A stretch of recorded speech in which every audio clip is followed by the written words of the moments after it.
거룩하신 하나님 아버지, 은혜와 사랑을 감사합니다. 무은혜를 보내고 복된 새해를 저희들이 맞이했습니다. 이 한 해를 오직 하나님의 거룩하신 복음을 위하여 헌신하는 또한 복된 한 해가 될 수 있도록 인도하여 주시옵소서. 우리 하나님께서 웨슬리 목사님을 통해서 되찾아 주신 거룩한 성결의 진리와 복음을 우리 웨슬리 신학연구소를 통해서 계속 이어가게 하시니 감사합니다. 소장님으로부터 시작해서 우리 멤버들과 또 모든 우리 회원들 한 분 한 분 기억하여 주시고 섬기시는 교회와 그리고 가정들 위해 성결의 은혜가 강물처럼 흘러넘칠 수 있도록 역사하여 주시옵소서. 오늘의 모임을 축복해 주실 줄 믿사오며 우리 구주 예수 그리스도 이름으로 기도하옵나이다. 아멘. 감사합니다, 신 목사님. 예, 오늘은 우리가 웨슬리의 설교 가운데서 하나님의 형상, 하나님의 형상이라는 제목의 설교를 같이 전체를 읽지는 않고요. 요약적으로 읽고 좀 충분히 토론하는 시간을 갖도록 이렇게 하겠습니다. 오늘 발표하시는 분은 전체를 인도하시고 또 해설해 주실 분은 대명지 박사님입니다. 서울신학대학교에서 조직신학으로 박사 학위를 받으셨고요. 지금 현재 성결대학교 개원교수로 섬기고 계시고, 그 다음에 또 서울신학대학교 우리 웨슬리 신학연구소의 연구원으로 함께 동역하고 계십니다. 차세대 젊은 우리 웨슬리 학자이신데 오늘 뜨거운 박수로 우리가 환영하고 말씀을 또 듣도록 하겠습니다. 감사합니다. 네, 안녕하십니까. 네, 소개받은 배명지라고 합니다. 오늘은 우리 특별히 웨슬리 설교 연구로 하나님 형상에 대해서 나눠보기를 원하는데요. 이 원문은 작년에 4월에 활천지에 실렸던 그 원문을 제가 공유를 드렸습니다. 그래서 간단한 설교 요약과 그리고 적용, 그리고 신학적 해설로 구성되어 있습니다. 그리고 설교 요약은 최대한 웨슬리 목사님의 어떤 문체를 그대로 요약했기에 참고해 주시면 감사하겠습니다. 그럼 먼저 이제 읽도록 하겠습니다. 하나님의 형상 설교 요약. 하나님의 말씀은 우리의 본성을 고귀하게 하며 또 믿는 자들에게 큰 기쁨이 되는 말씀입니다. 더욱이 이렇게 믿는 자들은 인간이 하나님께로부터 왔다고 믿는 사람들이며 더 나아가 그 근원이 하나님과 유사하다고 주장합니다. 마치 자식이 부모를 닮듯이 신적 부모의 형상이 우리에게 보여지는 것과 유사합니다. 우리는 이것을 하나님의 형상으로 창조된 인간이라 볼 수 있습니다. 이 주장에 대해 반대는 역사적으로 계속되어 왔습니다. 우리의 주장처럼 인간이 하나님의 형상으로 창조되었다면 인간을 타락하게 만들고 불완전하게 만드는 것은 어디로부터 온 것인가? 라는 질문이죠. 네, 웨슬리 목사님은 처음 이 시작 부분부터 이 신정론에 대한 질문으로 이제 이 설교를 진행하고 계십니다. 이런 질문을 하는 사람들을 보고 우리는 짐승과 다름없다고 비판하며 하나님의 형상으로서의 인간의 본성을 거부합니다. 그러나 하나님의 말씀은 우리가 분명하게 하나님의 형상이라고 말하고 있습니다. 그렇다면 인간은 왜 타락했을까요? 그 이유는 하나님께서 본래 인간을 선하게 지으셨지만 인간이 자신에게 주어진 자유를 남용함으로써 하나님의 형상을 잃어버리고 그 고귀한 형상을 죄와 고통과 타락으로 바꾸어 놓은 것입니다. 하지만 자비로우신 하나님은 그런 인간들을 버리지 않으시고 그에게 자기를 창조하신 자의 형상을 쫓아 새롭게 하심을 받을 수 있는 길을 열어주셨습니다. 우리는 좀 더 구체적으로 다음 세 가지를 살펴보고자 합니다. 첫 번째, 하나님 형상으로 피조된 창조된 인간. 첫째로 다른 피조물들과 다르게 인간은 이해력을 갖고 있습니다. 이것은 참과 거짓을 구별할 수 있는 능력을 말합니다. 이 이해는 그 속성이 하나님의 성품을 닮았는데 그것은 바로 정의롭고 분명한 속성입니다. 정의롭기 때문에 어둡고 나쁜 것에 대해서는 생각하지 않으며 진실과 빛에 대하여 분명한 이해를 말합니다. 또한 이 이해는 신속하며 포괄적인 이해입니다.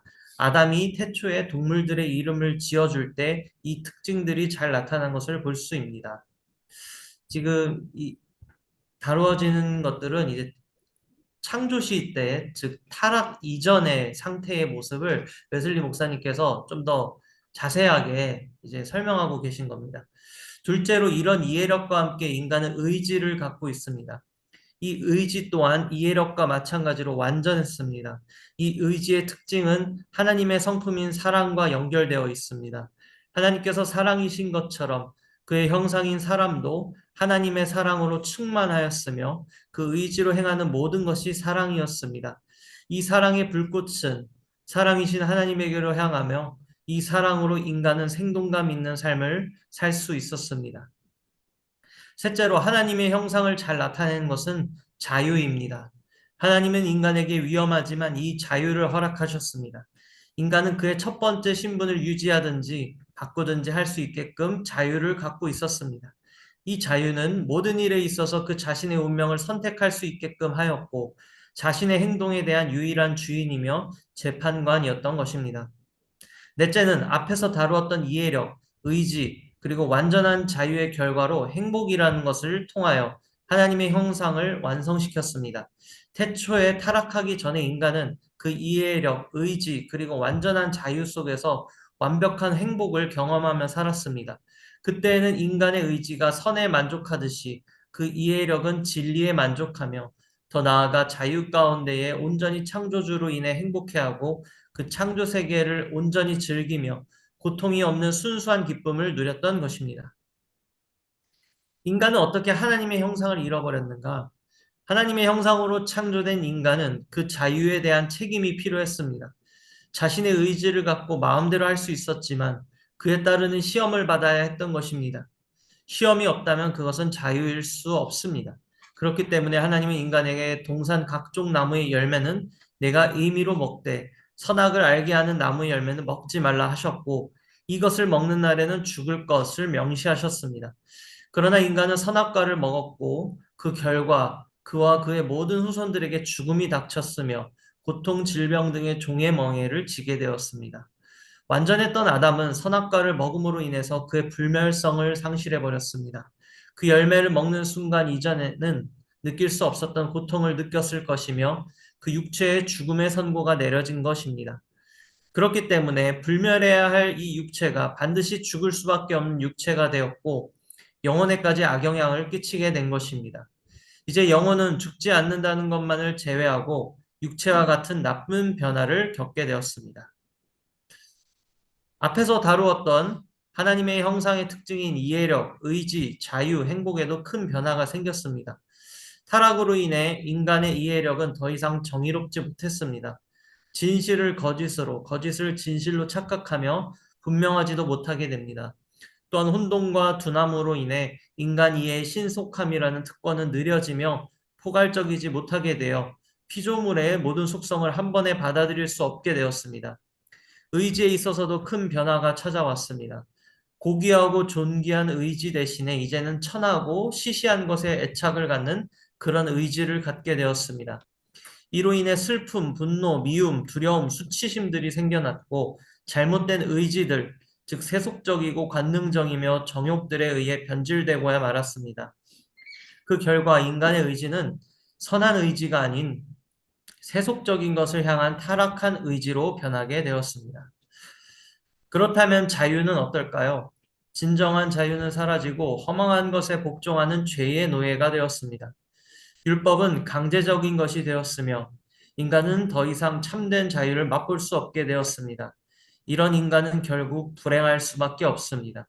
하나님의 형상의 결과로 행복했던 인간은 더 이상 그 행복을 느낄 수 없게 되었으며 불행함 속에서 그 세월을 살아가게 되었습니다. 다시 한번 강조할 것은 인간이 지금의 모습처럼 타락하게 된 것은 선하신 하나님께서 이렇게 하신 것이 아니라 인간 스스로 선택하여 이렇게 만들었다는 것입니다. 앞에서 다루었던 하나님의 형상으로서의 인간 본성을 무시하고 거부하는 자들에게 분명히 말할 수 있는 것은 바로 이것입니다. 하나님께서 악하기 때문에 우리를 이렇게 만든 것이 아닌 인간 스스로 그 자유를 남용하였기 때문에 타락했다는 것입니다. 그렇다면 우리는 다시 어떻게 하나님의 형상을 회복할 수 있습니까? 이것이 우리의 다음 질문이 됩니다. 3. 누가 참으로 우리를 죽음으로부터 회복시킬 수 있겠는가? 사도 바울은 다음과 같이 말합니다. 우리 주 예수 그리스도로 말미암아 하나님께 감사하리로다. 아담 안에서 모든 사람이 죽은 것 같이 그리스도 안에서 모든 사람이 삶을 얻으리라. 하나님께서 예비하신 이 길, 즉 예수 그리스도를 믿고 그의 법도를 따르는 자들은 새로운 삶을 얻습니다. 이제 모든 생명들은 그리스도의 죽으심으로 첫 번째 죽음을 이기고 더 나아가 두 번째 죽음도 겪지 않을 것입니다.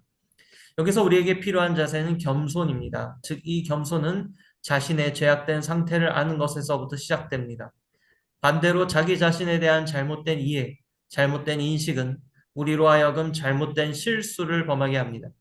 그러나 자신의 어리석음을 깨닫고 겸손한 자들에게는 하나님께서 지혜의 영을 보내주시어 하나님의 형상을 따라 그들의 이해력을 회복시켜 주십니다.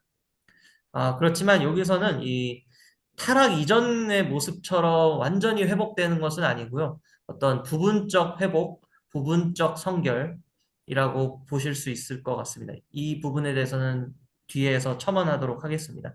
이 겸손으로 밝혀진 이해력은 의지를 개혁하도록 합니다. 과거의 이 의지는 우리의 정욕과 죄를 위해 일했지만 새롭게 회복된 의지는 하나님의 뜻을 향한 의지로 변하게 되는 것입니다. 이제 이 의지는 모든 비인간적인 정욕들을 거부하고 틈타지 못하도록 해야 합니다. 모든 악독과 노함과 분냄과 떠드는 것과 비방하는 것을 모든 악의와 함께 버려야만 합니다. 변화된 의지, 회복된 의지, 곧 신적인 의지는 하나님을 향하는 것이며 우리가 그를 힘입어 살며 기동하며 존재하는 존재로 이끄는 것입니다. 의지와 함께 그리스도로 말미암아 우리에게 마침내 자유함이 생겼습니다. 생명의 성령의 법이 죄와 사망의 법에서 우리를 해방하게 한 것입니다. 이 자유는 또한 우리를 참된 지식으로, 덕으로, 행복으로 이끕니다. 그렇기 때문에 이것을 사도 바울은 썩어짐의 종노릇한 데서 해방되어 하나님의 자녀들의 영광의 자유에 이르는 것으로 표현했습니다. 이 자유는 앞으로 우리가 경험하게 될 영원한 기쁨에 꼭 필요한 것이며 현재의 고통에서부터도 해방하게 하는 자유인 것입니다. 또한 이 자유는 훗날 하나님의 우편에서 누리게 될 영원한 행복에 대한 서막으로서 우리가 어느 정도 누리고 있는 현재적 행복입니다. 네, 적용입니다. 인간은 타락 이후 이해력, 의지, 자유함, 행복에 있어서 큰 결핍을 갖게 되었습니다. 그러나 더 안타까운 것은 자신들의 결핍, 질병에 대하여 무감각하다는 것과 그 유일한 치료법을 거부한다는 것입니다. 그러나 우리 주 예수 그리스도는 주인의 종들뿐 아니라 주인의 아들까지도 죽였던 성읍을 향하여 눈물을 흘리시고 그들을 가엾게 여기셨습니다. 그러나 우리 믿는 사람들은 주님처럼 그들을 긍휼히 바라보지 못하고 오히려 경노함으로 그들을 바라볼 것을 유혹받습니다. 하지만 여기서 반드시 기억해야 할 것은 우리도 그들과 다를 바 없는 죄인이며 불행한 존재들이란 것입니다. 그들은 언제나 아프고 고통 중에 거하며 불행 가운데 있는 사람들입니다. 그들은 참된 평화이신 예수를 알지 못하고 악한 병이 그에게 들은 것입니다. 그들의 마음은 약해졌고 이해력은 어두워졌습니다. 특히 이 세상의 신이 그들의 마음을 혼미하게 하여 무지의 상태로 만들었고 그 결과 이해력의 부패는 더 커지게 되었습니다. 그렇기 때문에 그들은 보잘것없고 썩어 없어질 것, 불만족스러운 것들을 사랑하게 되었습니다. 곧 그들의 의지 또한 세상적인 의지로 타락하게 된 것입니다. 그러나 우리 하나님은 이러한 것들에게 노예가 된 사람들을 불쌍히 여기시고 도우실 것입니다. 그렇습니다. 우리는 이 도움을 줄 수 없고 다만 동정만 할 수 있습니다. 우리가 할 수 있는 것이라곤 참된 자유와 회복을 주시는 하나님께로 인도하는 것뿐입니다. 그렇습니다. 그들은 자신에게 비추어진 자비와 풍요로움의 깊이를 맛보아야 합니다. 우리는 이미 이 맛을 본 사람들입니다. 그렇기 때문에 우리는 이것을 즐기기 위해 고통당하고 심판받기를 두려워하지 않는 것입니다. 다른 사람들이 이 자비와 풍요로움을 알 수 있다면 기뻐하는 것입니다. 또한 우리의 직무는 우리의 본래 상태, 즉 우리가 어리석은 자들임을 깨닫는 것이고 이것을 깨닫는 것은 신앙에 있어서 가장 중요한 것입니다. 왜냐하면 치료의 방법이 질병을 전제로 하기 때문에 만일 인간의 본성이 타락이 아니라면 우리에게 치료법은 필요하지 않을 것이기 때문입니다. 그렇기 때문에 기독교는 모두 헛된 것이 되고 말 것입니다. 하지만 인간은 본성적으로 타락했다면 기독교는 오직 하나님에게 속한 종교일 것입니다. 다른 종교는 없고 다른 신도 없습니다. 이는 이같이 사람을 구원할 다른 신이 없기 때문입니다.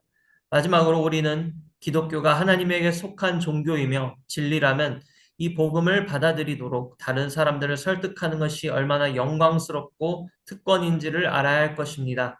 하나님께서 하늘 구름을 타고 오는 그때, 그리고 땅의 티끌 가운데서 자는 자 중에서 많은 사람이 깨어날 그때에 다른 이들을 죄와 사망에서 건져낸 사람들은 궁창의 빛과 같이 빛날 것입니다. 그리고 많은 사람들에게 하나님의 형상의 회복으로 인도한 사람들은 영원히 별과 같이 빛날 것입니다. 네, 신학적 해설입니다. 웨슬리의 하나님의 형상 설교는 1730년 11월 15일 성마리아 대학에서 선포되었던 웨슬리의 첫 번째 대학교 설교입니다. 분명히 그 당시 대학생들과 젊은 연구원들에게 웨슬리의 설교는 주목받았을 것인데 그 이유는 기독교 인간론에 있어서의 핵심 가치들을 잘 다루고 있었기 때문입니다. 웨슬리는 인간의 본성을 두 가지의 큰 틀에서 보았습니다. 긍정적인 측면과 부정적인 측면이라 볼 수 있는데 하나는 이제 하나님의 형상으로 창조된 피조물이라는 긍정적인 측면과 죄로 인해 타락한 인간이라는 인간의 본성을 다루고 있습니다. 그래서 이 설교는 세 가지 단계로 구성되어 있습니다. 첫째, 아담과 하와에게 있었던 하나님의 형상의 완전함을 다루고, 둘째는 인간의 타락과 하나님의 형상이 어떻게 손상되었는지, 셋째는 은총의 신비와 하나님의 형상의 회복에 대한 약속입니다.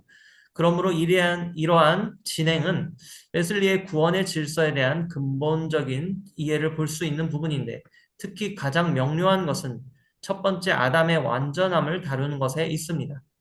이것은 그 당시 원죄만을 강조하는 전통에서 더 나아가 인간 본래에 의해서 시작한다는 웨슬리 신학의 탁월성입니다. 하나님의 형상으로 창조된 인간 본래의 모습이 얼마나 고기롭고 영광스러운 존재인지 다루는 것이고, 결국 이 상태로 돌아가야 하는 것이 신앙인들이 추구하는 성결임을 말한다고 볼 수 있습니다. 웨슬리는 이렇게 영광스럽고 완벽했던 인간이 어떻게 타락하게 되었는가라는 극적인 질문으로 이제 분위기를 바꿉니다. 여기서는 웨슬리 목사님께서 사실 이 설교 원문을 보시면요, 그 웨슬리 목사님께서는 의학에도 굉장히 관심이 많으셨습니다. 그래서 실제로 선교 활동을 하시면서도 이제 가벼운 치료를 위하여서 어떤 응급 세트라든지 이런 것으로 이제 진단을 하시면서 병자들을 이렇게 고치셨던 이제 기초적인 작업을 하셨던 걸로 알고 있는데 그만큼 이제 어떤 질병 이런 것에 대해서 관심이 많으셨습니다. 그래서 그뭐 설교 원문에 보시면 오늘은 보지 않았지만 6페이지에서 7페이지를 보시면요. 선악과를 먹기 전에서 이 선악과를 먹고 났을 때 인간 인체에 신체에 어떤 증상들이 일어났을까? 그것을 굉장히 의학적으로 나름 되게 많이 설교문에 쓰셨습니다. 근데 이것이 이제 또 현대의학계에서도 아직 밝혀지지 않았던 부분이라서 이 부분에 대해서는 좀 학자들 간에 좀 논쟁이 많은 것 같습니다. 조금 약간 오늘날로 말하면 좀 선을 넘으신 거 아닌가? 약간 너무 의학적인 것으로 너무 접근함으로써 너무 추론한 건 아닌가 이렇게 또 보는 그런 시선들이 있는데 제가 생각했을 때 어떤 웨슬리 목사님의 의도는 그 타락 이전과 타락 이후의 인간의 어떤 다이나믹한 그 대조를 이루시기 위하여서 좀 더 이렇게 부연 설명을 하셨다라고도 좀 생각을 할 수 있을 것 같습니다. 어쨌든 중요한 것은 웨슬리 목사님은 이 타락 이전의 아담의 상태가 우리가 추구해야 될 성결의 상태임을 아셨기 때문에 그것과 대조되는 타락과 이렇게 대조하시는 것을 볼 수가 있습니다. 계속 읽도록 하겠습니다.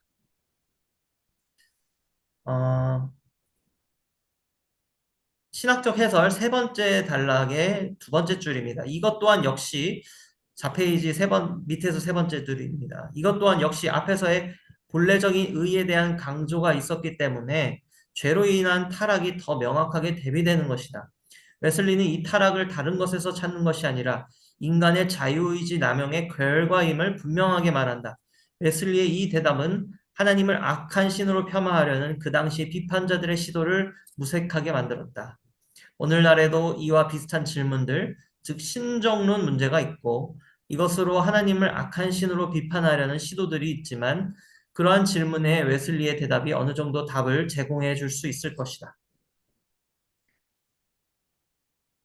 타락의 결과 인간이 갖고 있던 이해의지, 자유, 행복이 불완전해졌다. 이 부분에 대한 웨슬리의 설명은 인간 상태가 그들이 아무리 의를 행하고자, 선을 행하고자 살지만 불완전하고 스스로 행복을 추구한다 해도 완전한 행복을 경험할 수 없음을 말하고 있다.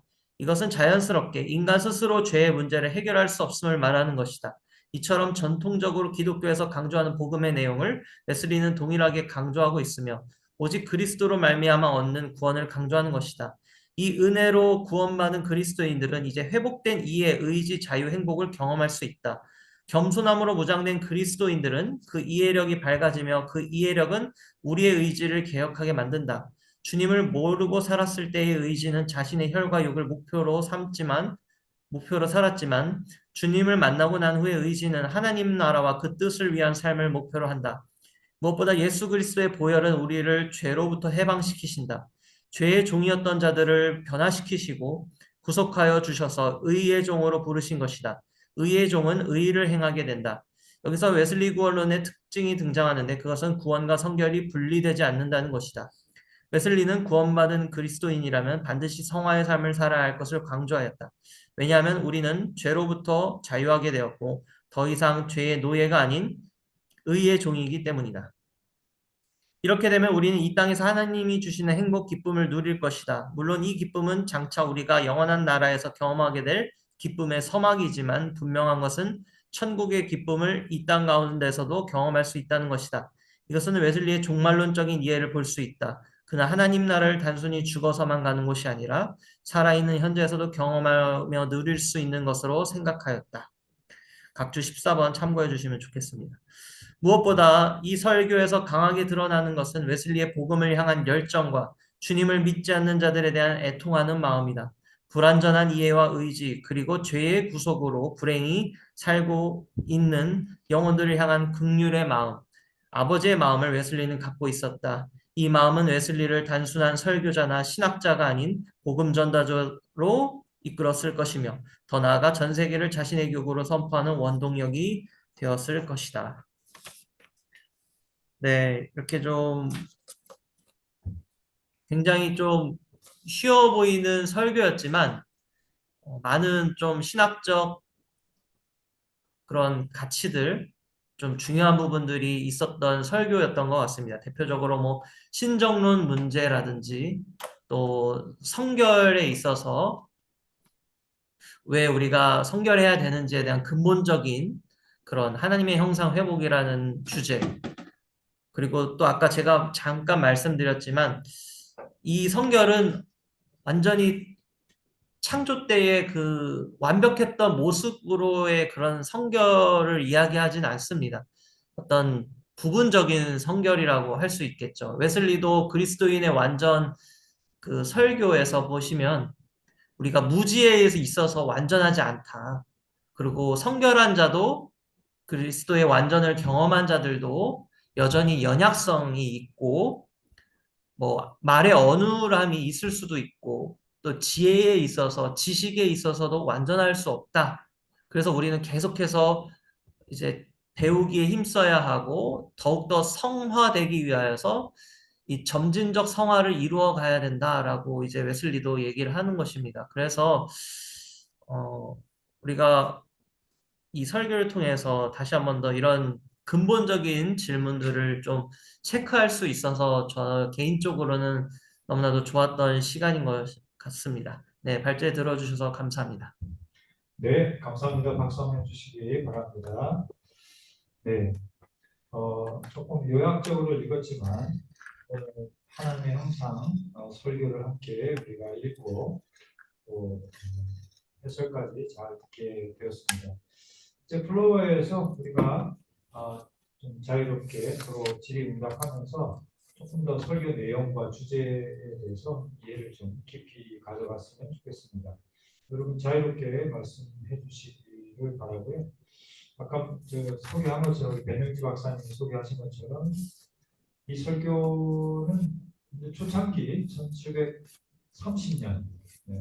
그래서 제가 기억하기로는 존 웨슬리 목사님이 옥스퍼드 대학에서 3번의 설교를 한 걸로 알고 있거든요. 그래서 이게 첫 번째 설교라고 들었고, 그죠? 네. 그래서 그 다음에 또 뭐가 있었죠? 성서적 기독교인가요? 그리고 믿음으로 말미암는 구원 이런 설교들을 이제 하시게 되는데 나름대로 의미 있는 설교인 것 같습니다. 네. 여러분 뭐 자유롭게 좀 질의응답하는 시간 갖도록 하겠습니다.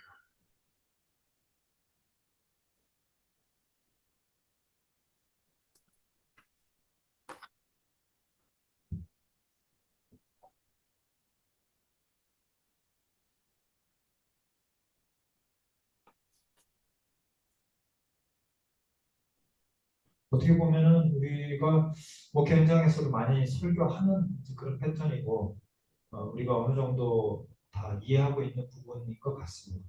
그런 생각이 들지만 아까 배 박사님이 해설해 준 것처럼 특징적인 것은 존 웨슬리는 타락으로부터 시작하는 것이 아니라 그 전에 온전했던 타락하기 이전에 하나님의 형상에 대해서 굉장히 주목하고 있다는 것. 그리고 이제 또 중요한 것은 그 형상의 회복을 강조하고 있다는 것이겠죠. 그렇죠. 그래서 종교개혁자들은 우리 타락한 형상, 하나님의 형상, 상실되어진 그 부분에 집중하고 강조하고 그리고 그것이 부분적으로는 회복될 수 있을지 몰라도 온전히 회복될 수 없다라고 그렇게 강조하는 데 반해서 존 웨슬리 목사님은 첫 부분과 마지막 부분을 훨씬 더 많이 강조하고 있다고 생각이 되거든요. 네, 혹시 질의응답 또 코멘트 하실 것이 있으면 말씀해 주시기 바랍니다. 네, 전사님. 네, 마이크를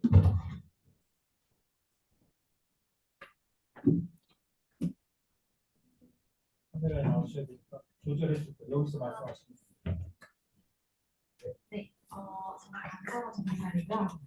저는 웨슬리 목사님이 이제 타락 이후에 이제 우리가 사람들을 정죄하거나 비판하는 것보다는 같이 동정심으로 우리 긍휼히 바라보면서 우리가 할 수 있는 것을 그 영혼들을 하나님께로 인도하는 것이다. 그래서 복음을 전해야 된다라고 이렇게 결론을 내주신 게 되게 좋았고요. 궁금했던 것은 이제 타락 이전에 그 자유의지에 대해서 좀 궁금한 게 있어갖고요. 이제 저희 설교 원고를 봤는데 거기서 이제 표현하시기를 자유의지가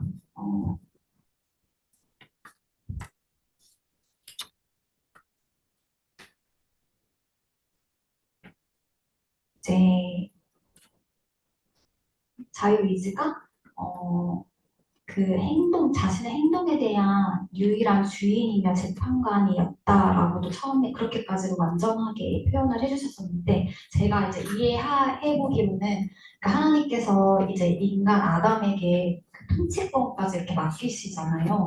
그래서 그런 부분에서 통치에 대한 부분으로 이런 재판에 대한 개념이 그런 것까지도 포함되는 게 아니었나라는 그런 제가 이해하는 것이 맞는지 좀 설명을 부탁드리고 싶었고 그 다음에 이제 인간에 대해서 바라볼 때, 그, 창조될 때 그는 물질과 영으로 연합되었다는 게 이게 인간의, 그러니까 어떻게 보면 이분설 같이 바라보시는 건지 궁금해서 네, 여쭤보게 되었습니다.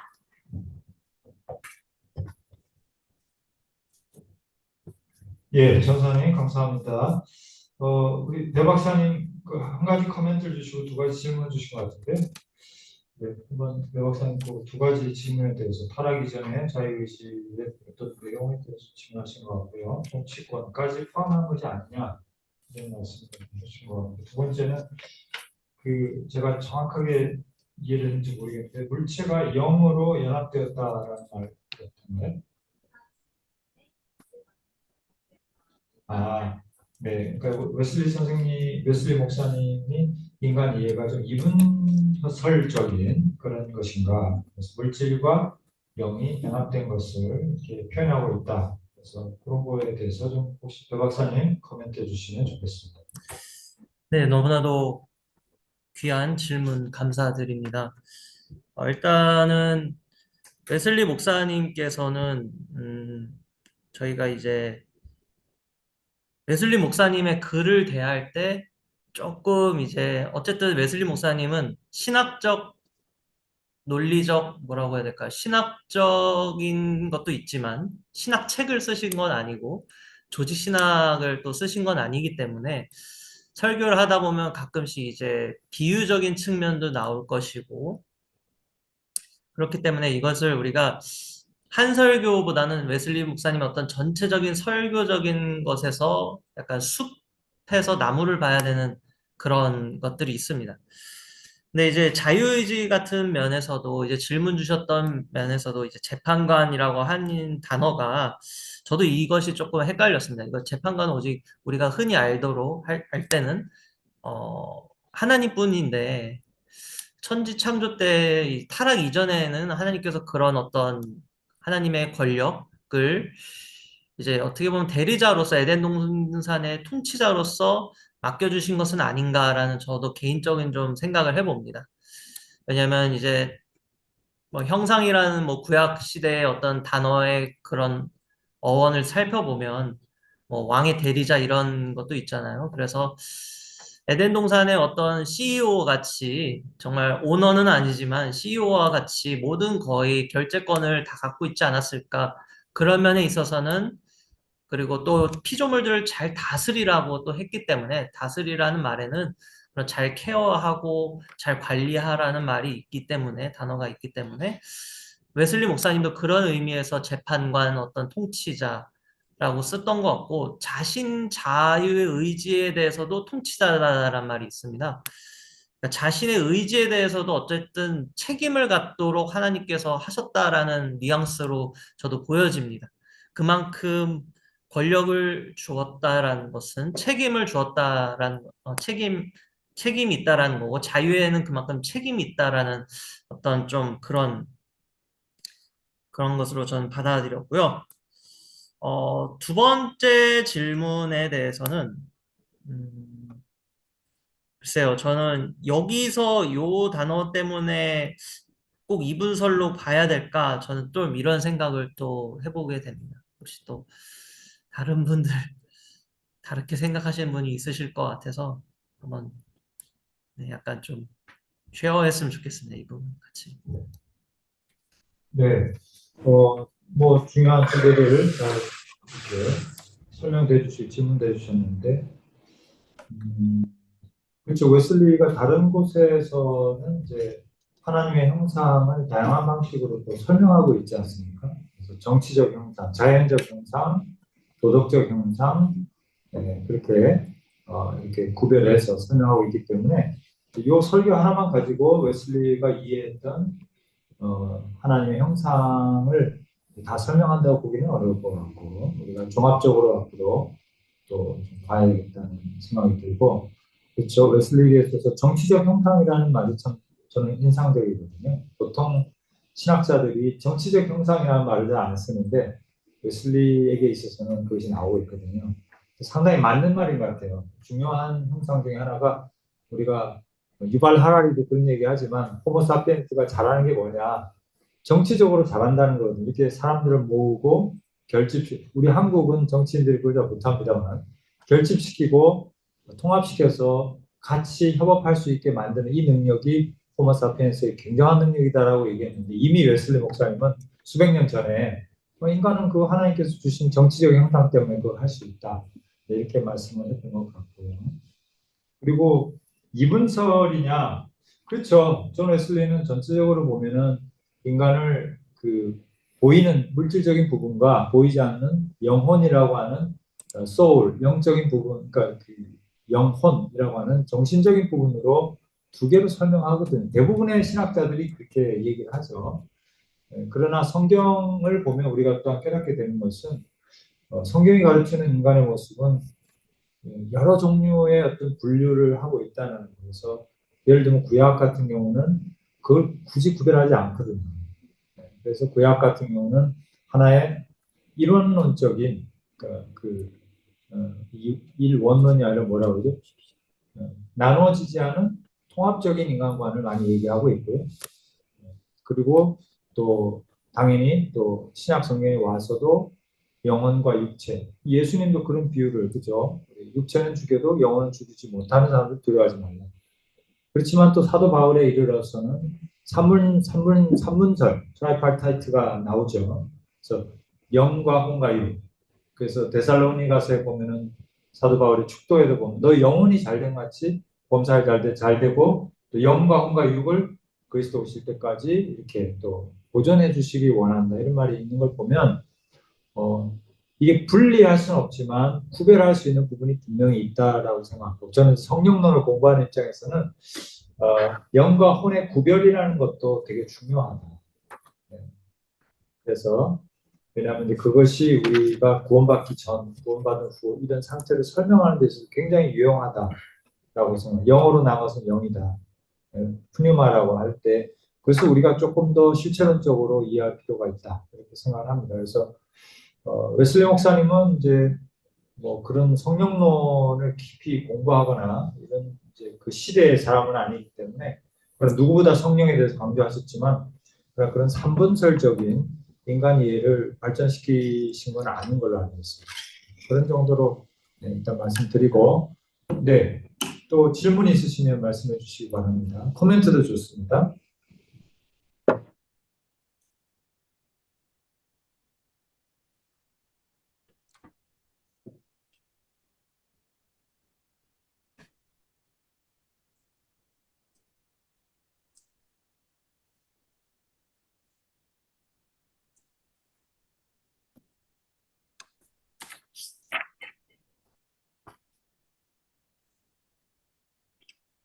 말씀들을 안 하셔서 제가 간단히 좀 말씀을 드리겠습니다. 네네. 그, 아주 오래전에 제가 신학교 다닐 때 이제 여의도 순복음 기도원이 저기 있잖아요. 문산에 가는데, 거기 갔더니, 아유, 기도원이 얼마나 큰지, 그때 이제 어느 목사님이 설교를 하셨냐 하면은, 그 침례 교회의 김충기 목사님인가 그래요. 아주 참 부흥 강사님이신데. 근데 저는 이제 설교 도중에 들어갔는데, 아주 재미있게 이 말씀을 하시더라고요. 어, 강사님이 복, 그러면은 성도님들이 전부 하나님의 형상 이러는 거예요. 이게 제가 신학생인데도 이게 무슨 말인가?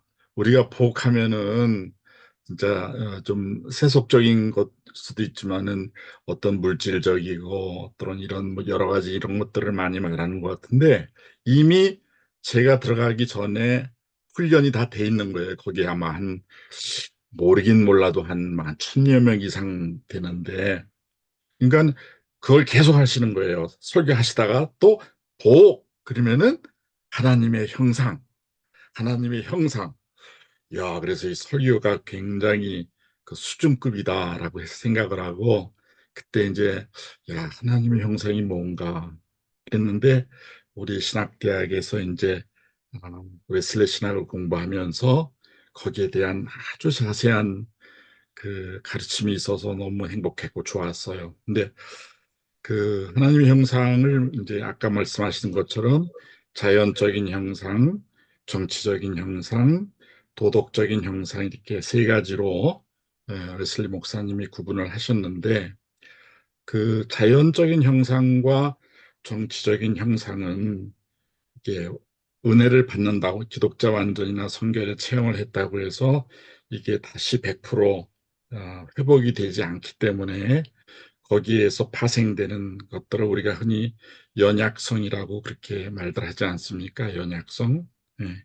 그러나 그렇게 온전히 회복되지 않는다고 하는 자연적인 형상이나 정치적인 형상은 그렇게 생각하는 게 마땅하지만 도덕적인 형상이 온전히 회복이 안 된다라는 건 이거는 하나님의 뜻이 아니다라는 거죠.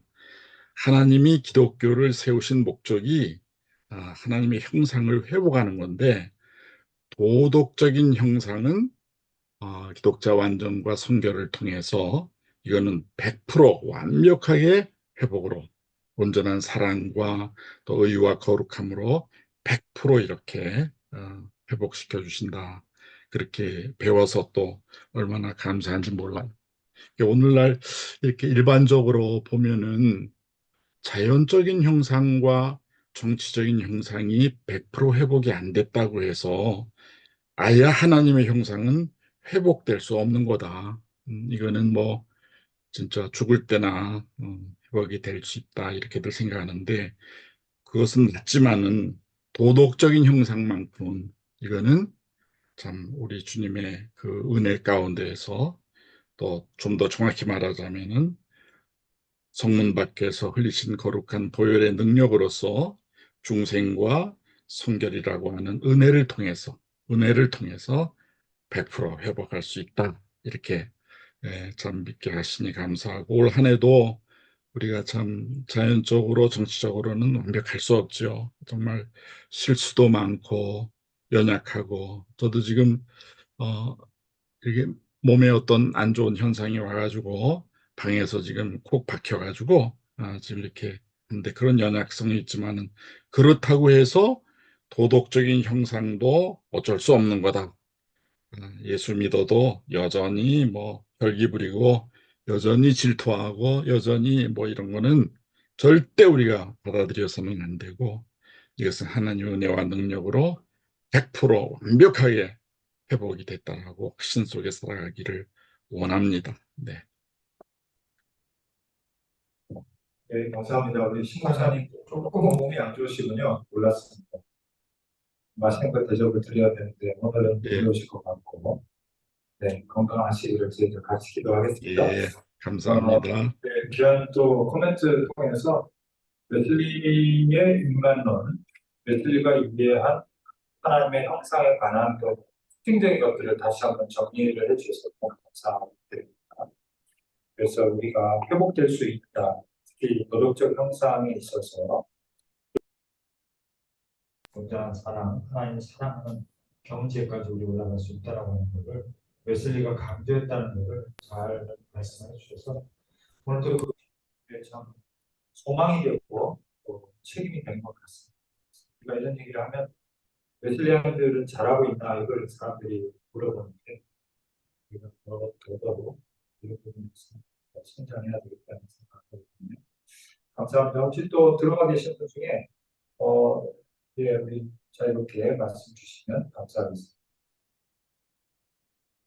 우리 유명 전도사님이십니까? 제가 잠깐 혹시 가능하시면 소개 해주시면 좋을 것 같습니다.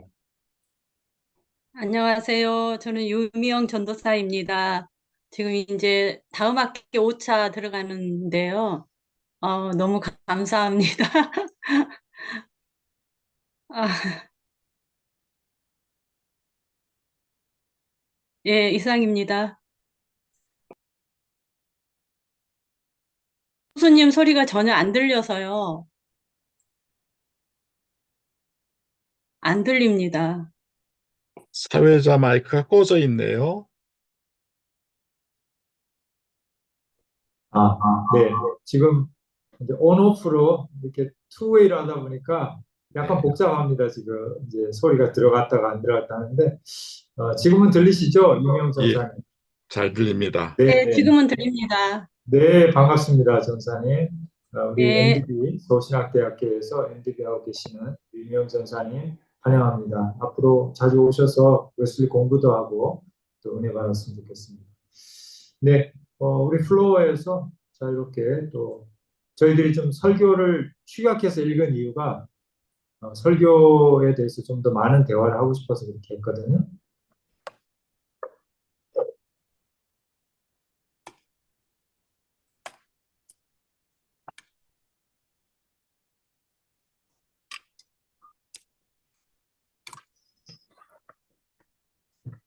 네. 혹시 정대건 목사님 이 주제에 대해서, 설교에 대해서 혹시 코멘트나 질문이 있으실지 모르겠네요. 네, 안녕하세요. 정대건입니다. 네네. 네, 참, 제가 90년도에 신학 공부를 했었는데, 진짜 오랜만에 이렇게 또, 뼈대 있는 조직 신학 쪽에서 웨슬레를 공부할 수 있도록, 길을 열어주셔서 감사하고요. 어, 이게 그 강의를 들으면서, 좀 의문점은 아니지만, 제가 하도 공부를 오래돼서, 뭘 좀 생각나면, 웨슬레의 입장은 아까 교수님께서 말씀하셨지만, 2분설, 3분설 말씀하셨는데, 우리 선별교의 입장을 제가 조금 잊어버렸어요. 그래서, 몸과 혼과 유혹에 대해서, 좀 더 자세하게, 조금 말씀해 주시면, 제가 다시 한번 새겨드리겠습니다. 듣겠습니다.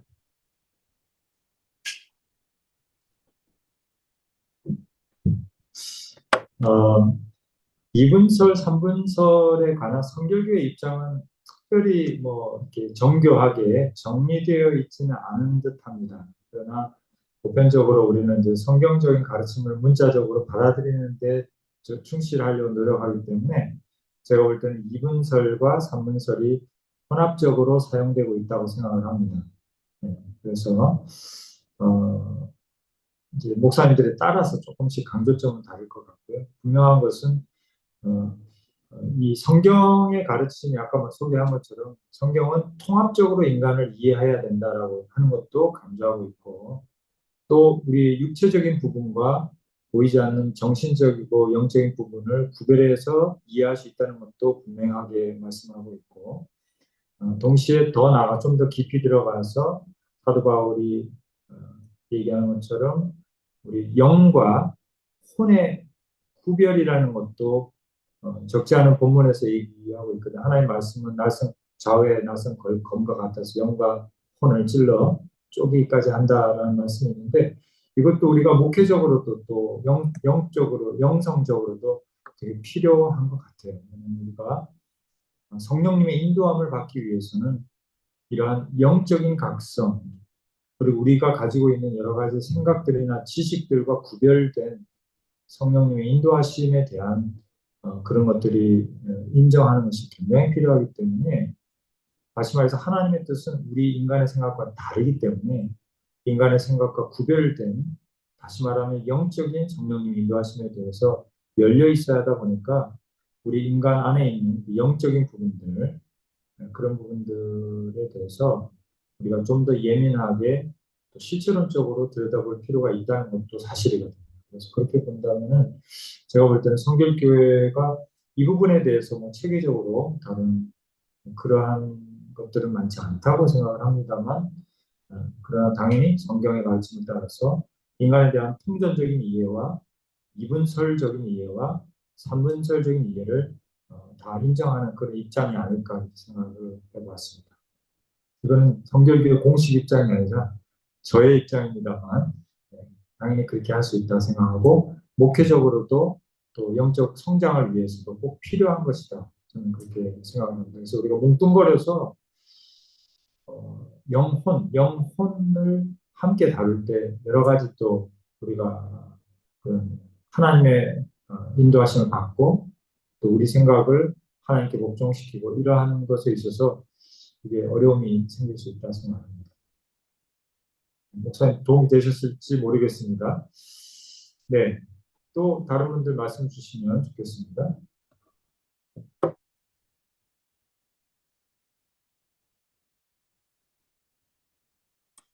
우리 예, 정 목사님 잠깐 꺼져 있었는데 혹시 목소리가 들리셨나요? 마이크 좀 켜주시면. 예, 튕겼다가 지금 다시 들어왔어요. 아, 그래요?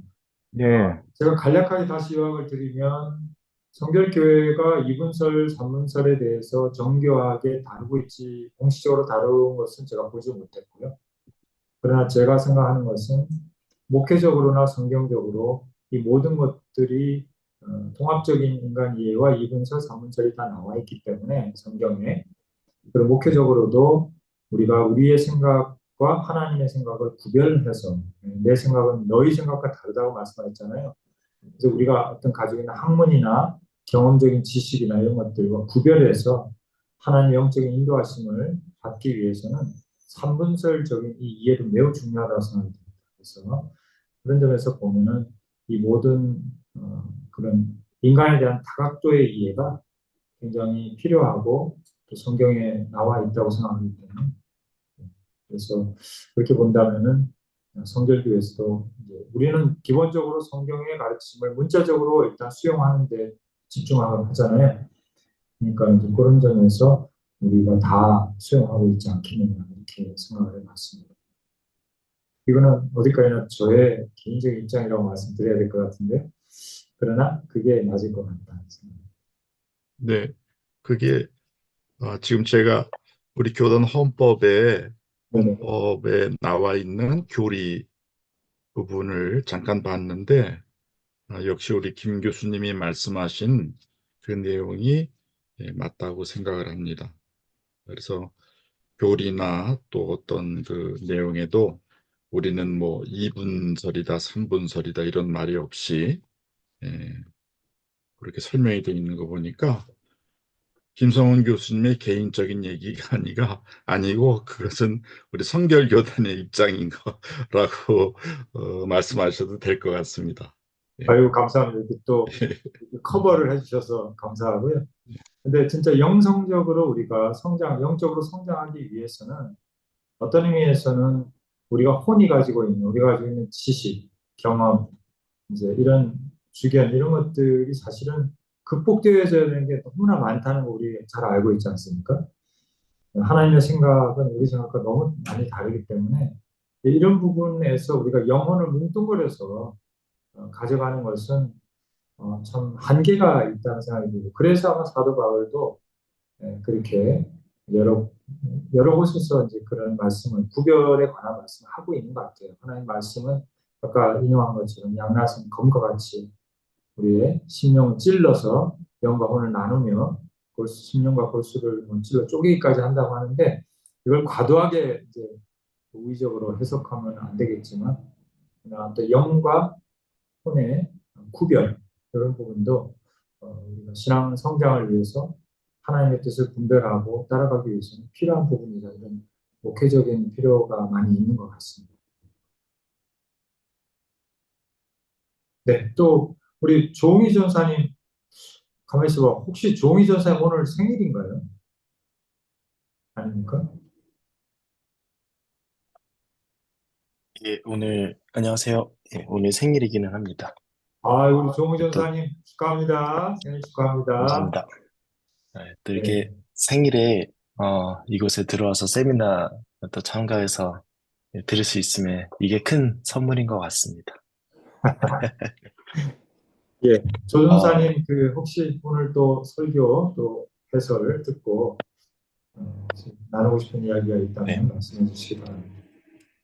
예, 한 가지, 더 궁금한 것은 여기에 타락 때에 그 사람은 자유가 이제 손실되었다, 없어졌다, 자유가 훼손되었다, 이렇게 말씀하셨고, 또, 왜 그러냐 했을 때는, 자유에게는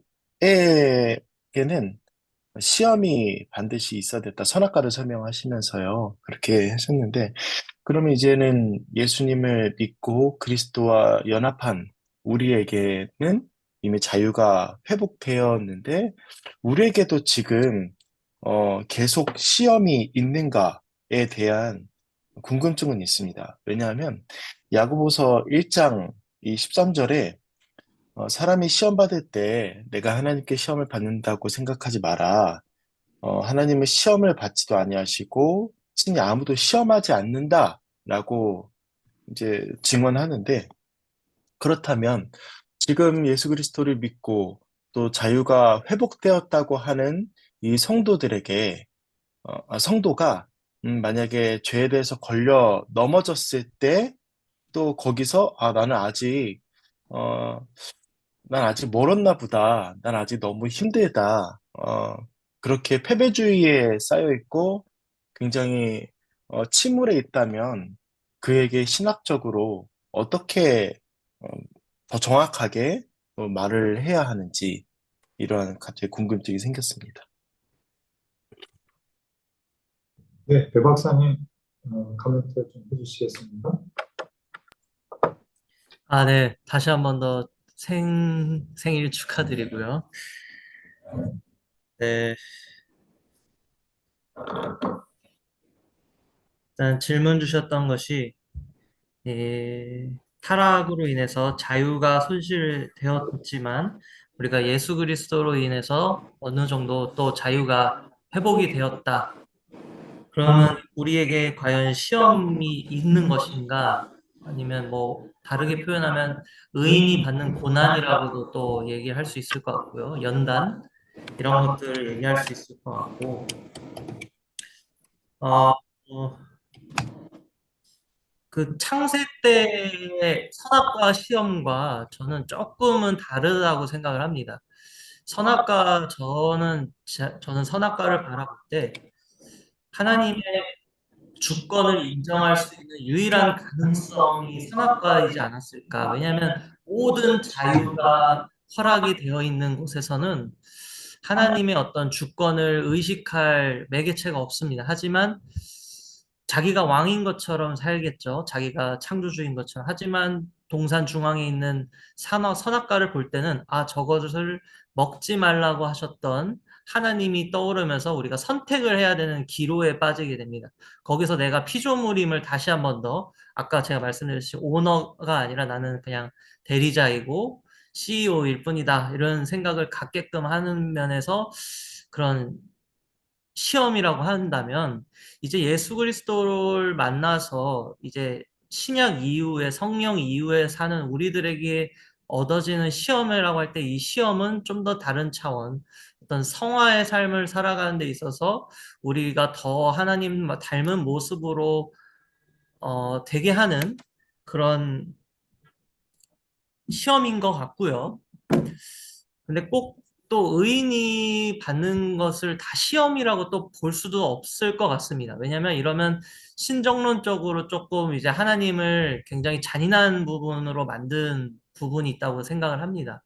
그래서 우리가 겪는 모든 것들이 다 이유가 있고 다 어떤 뭐가 있어서 하나님이 뭐 뜻하신 바가 있어서 다 이렇게 됐다라고만 말한다면, 그러니까 이것이 맞지만 이것을 목회적 차원으로 어떤 위로가 될 수 있을까 이런 좀 생각을 좀 해봅니다. 그래서 이런 부분에 있어서 뭐 현대신학 몰트만이나 뭐 이런 분들은 이제 하나님도 같이 아파하신다, 고난에 동참하신다, 이런 식으로 설명을 하시는데, 그래서 이런 신정론적으로 우리가 접근을 해야 됐을 때, 과연 논리적으로 완벽하게 답이 될 수는 있을까라는 또 생각을 해보고요. 만약에 그건 이제 목회자가 판단을 해야 될 것 같아요. 저 사람은 조금 자신이 그런 게으름과 방탕한 생활로 인해서 고난을 겪는 것으로 사료가 되고 판단이 된다면 그런 식으로 얘기를 해 주시면 좋을 것 같고, 그것이 아닌다면 조금 같이 공감을 해주는 것이 좀 더 목회적 차원으로는 그게 좋지 않을까 이런 생각을 좀 해봅니다. 네.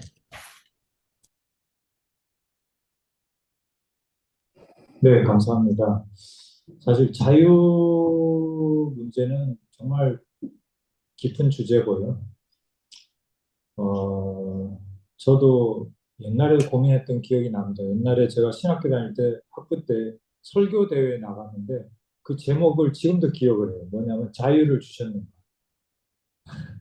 그러니까 그만큼 이렇게 모든 사람들이 고민하게 되고요.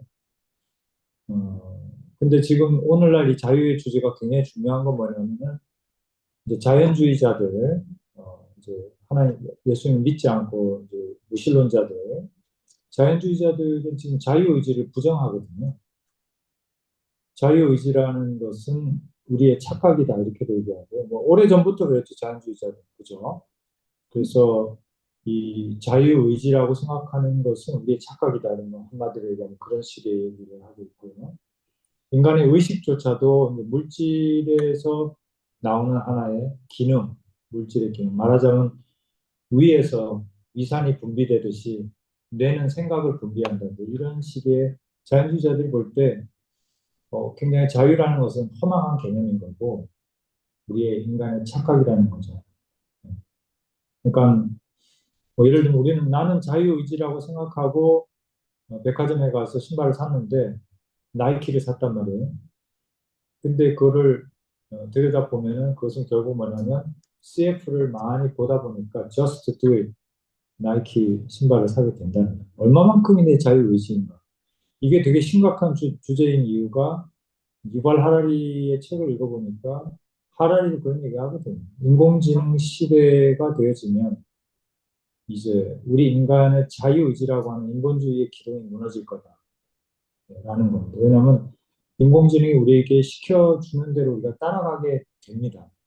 여러 가지로. 심지어는 중요한 결정도 이제는 인공지능이 가져다주는 데이터에 기반한 판단을 의지하는 것이 더 맞기 때문에.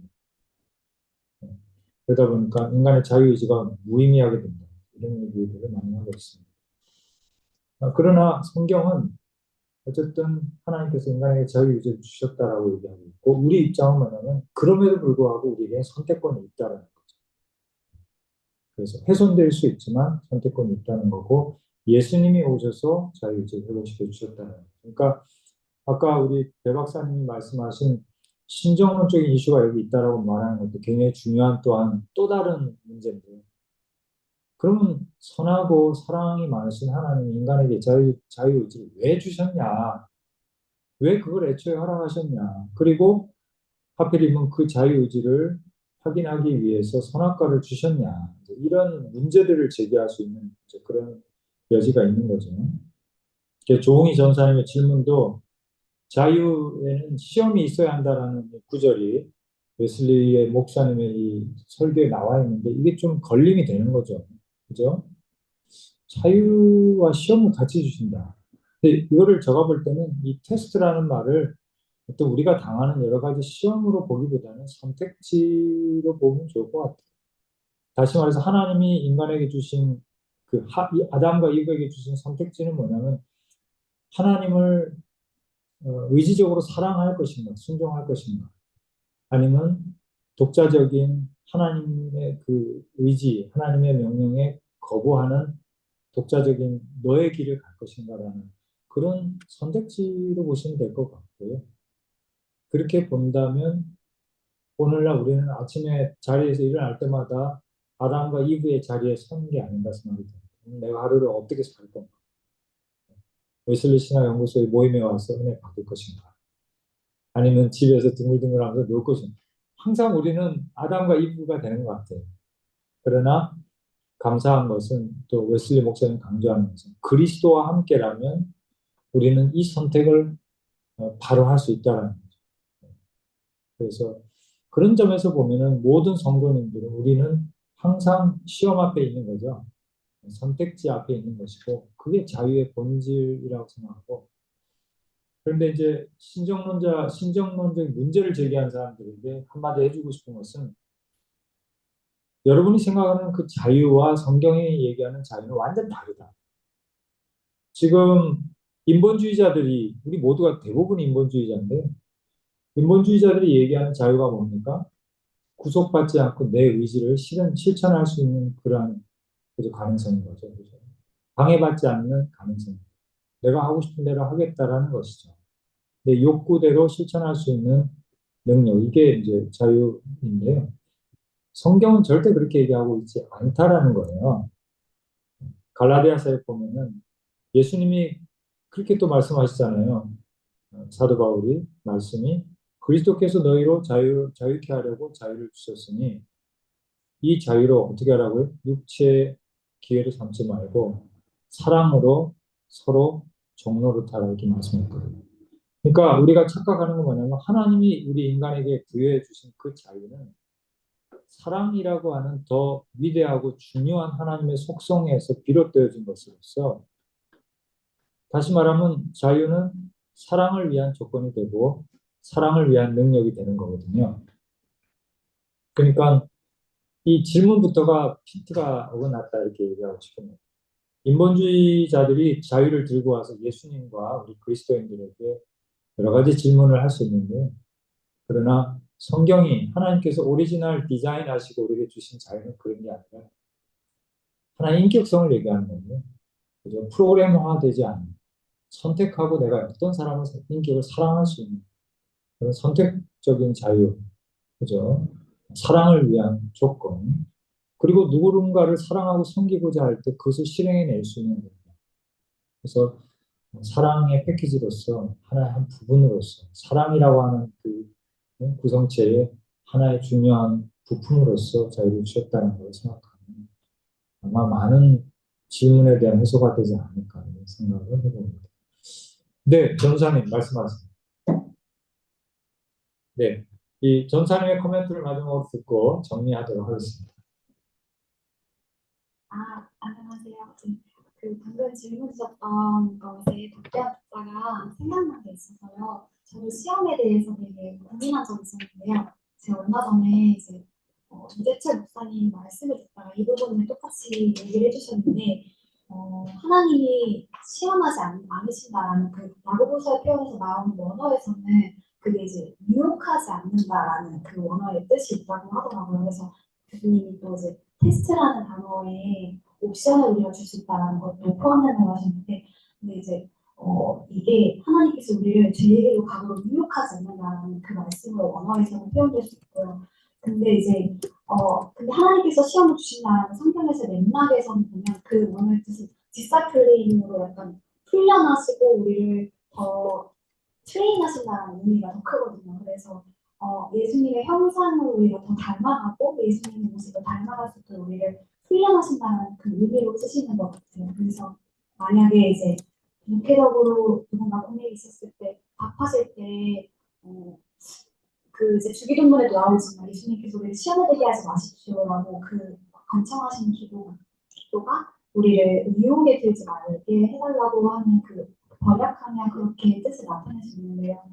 우리가 하나님께서는 우리를 하나님께서 훈련하시지만 우리를 유혹하게 하지 않으신다라는 거를 보시면 좋을 것 같습니다. 네, 감사합니다. 마이크 상태가 좀 안 좋아서 듣기가 좀 어렵다고 말씀하셨는데, 네, 알겠습니다. 혹시 플로어에서 더 해주실 말씀이 있으시면 말씀해 주시고, 아니면 오늘 함께 기도하면서 또 마무리를 하도록 하겠습니다. 혹시 더 하실 말씀이 있으실까요?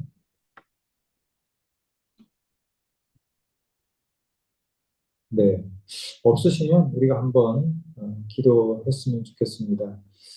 오늘 설교의 가르침과 주제가 하나님의 형상의 회복인 것 같습니다. 그래서 우리가 아까 말씀을 보다 보니까 거기가 어디죠? 잠깐만요. 골로새서 3장 말씀을 보니까 옛사람과 그 행위를 벗어버리고 새 사람을 입었으니 이는 자기를 창조하신 이의 형상을 따라 지식에까지 새롭게 하심을 입은 자니라 말씀하고 있습니다. 이 말씀도 참 오늘 설교 관련해서 너무 중요한 말씀으로 생각이 되고요. 그렇죠? 이 말씀 자체가 우리를 창조하신 하나님의 형상을 따라서 새롭게 하심을 받았다라고, 새 사람을 입었다라고 말씀하는 것에서 우리가 희망을 보게 되는데요. 오늘 우리가 함께 한번 기도할 때 하나님께서 우리에게 주신 새로운 형상들, 도덕적인 형상, 또 자연적인 형상, 또 지금 지식에까지 새롭게 함을 받는 지식적인 그런 형상들, 우리가 잘 회복하여서 정말 이 설교의 말씀 그대로 우리가 정말 하나님의 그 원 창조의 인간의 모습에 가깝게 성장해 나갈 수 있도록 기도하고, 우리 웨슬리안들이 말은 잘하는데 되는 건 없는 그런 것이 아니라 정말 우리 인격이 또 우리 지식이 주님을 닮아갈 수 있도록 한번 기도했으면 좋겠습니다. 우리 한국교회 모든 성도님들이 이런 하나님의 형상의 회복에 이룰 수 있도록 또한 함께 중보했으면 좋겠습니다. 우리 합심해서 한번 1분간 기도하겠습니다. 하나님 아버지 감사합니다. 이 시간 저희들 주님 앞에 나왔습니다. 아버지, 오늘 말씀 듣고 설교를 듣고 저희들 자신을 돌아볼 때 여전히 너무나 성숙하지 못하고 회복되지 못한 것들을 주님 앞에 고백합니다. 하나님 아버지, 그리스도 안에 있는 이 아버지 자유를 회복하게 하시고 그리스도 안에서 지식에까지 세우게 함을 얻게 하시고 그리스도 안에서 저희들이 도덕적인 형상을 회복하게 하시고 그리스도 안에서 저희들이 하나님의 사랑을 회복할 수 있는 저희들 되게 주님 도와주시옵소서. 하나님 아버지, 오늘도 이 말씀을 읽고 나누며 다시 한번 아버지 새길 수 있도록 인도해 주심을 감사합니다. 주님께서 아무쪼록 저희 웨슬리안들을 통해서 정말 하나님의 회복이 어디까지인지를 보여줄 수 있도록 도와주시고 하나님 아버지, 저희들의 연약함을 주님께서 가리워 주시고 주님께서 그리스도로 옷 입게 하여 주셔서 주님, 저희들이 삶의 자리에서 그리스도의 향기를 풍길 수 있도록 주님 도와주시고 저희들의 판단과 저희들의 지식이 너무나 짧고 부족하지만 아버지 성령님의 인도하심과 성령님의 도우심과 지혜를 힘입어 아버지 참으로 좋은 판단들을 내릴 수 있도록 하나님 참된 지식에 도달할 수 있도록 주님 저희를 축복하여 주시고 인도하여 주시옵소서. 오늘도 저희들 적은 무리가 모여서 또 설교의 말씀을 듣고 아버지 묵상하며 또 토론하며 깨달은 것들을 주님 간직하게 주님 도와주시고 주님 저희들이 정말 하나님의 그리스도의 제자로 주님을 닮아가는 그리스도의 장성한 분량에 도달할 수 있도록 오늘도 성장하게 도와주시옵소서. 감사를 드리옵고 우리 주 예수 그리스도의 이름으로 기도합니다. 주기도문으로 마치도록 하겠습니다. 하늘에 계신 우리 아버지, 아버지의 이름을 거룩하게 하시고 아버지의 나라가 오게 하시고 아버지의 뜻이 하늘에서 같이 이 땅에서 이루어지게 하소서. 오늘 우리 이름을 양식을 주시고 우리가 우리의 잘못한 사람을 용서해 것 같이 우리의 죄를 용서해 주시고 우리를 시험에 빠지지 않게 하시고 악에서 구하소서. 나라와 영광이 영원히 아버지의 것입니다. 아멘. 감사합니다. 여러분, 네, 또 오늘 맛있는 점심 드시고 한 가지 광고의 말씀은 우리가 1월 18일 날 우리 이제 원래 1월 세미나가 있습니다. 그때는 우리가 그냥 온라인으로 하게 되는데요. 김홍기 지난번에 한번 모셨습니다만 감신대 전 총장이 지금 미국에 계시는데요. 다시 한번 모시고 줌으로 우리 그리스도인의 완전과 동방교회 전통에 대해서 다시 한번 우리가 생각하는 시간을 갖도록 하겠습니다. 여러분 많이들 전도하셔서 좀 어렵게 또 자주 뵐 수가 없잖아요. 미국에 있으니까 또 김홍기 전 총장님의 웨슬리 학자로서의 그 정말 꼭 하시고 싶은 그 메시지가 그리스도인의 완전이신 것 같더라고요. 그 부분에 대해서 우리가 다시 도전받고 배우는 기회가 됐으면 좋겠습니다. 18일 날 목요일 날 다시 뵙도록 하겠습니다. 감사합니다. 수고하셨습니다. 감사합니다. 수고하셨습니다. 예, 가까이 계신 분들은 식사하러 반갑습니다. 오세요. 감사합니다.